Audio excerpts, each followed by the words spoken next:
sa kung ano lamang ang kaya ko.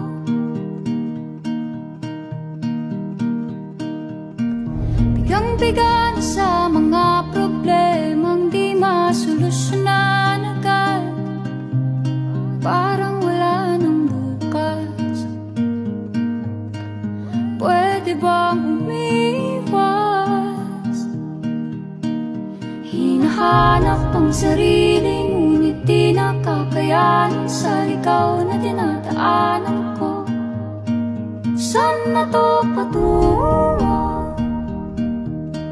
Saan ako patungo?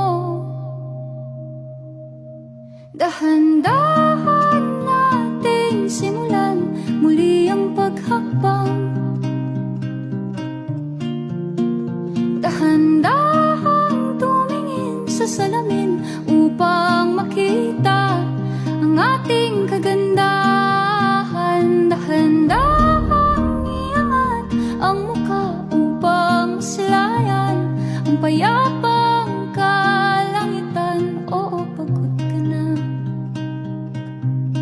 pero di ka nag-isa. Kaya't lumaban ka at sabihin, ako naman muna. Kada langhap sa hangin, pansin ko na lagi na lang usok. Walang malinis, halos puro polusyon. Parang ako raw na konsumisyon.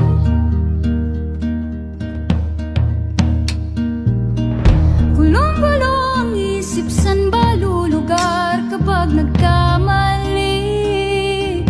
Grabe sila manghusga. Bakit perpekto ba sila? Huminga ka ng malalim at isipin ang mabuti ang mga desisyong ilalaan para sa kinabukasan nang makapunta sa paroroonan. Kung dahan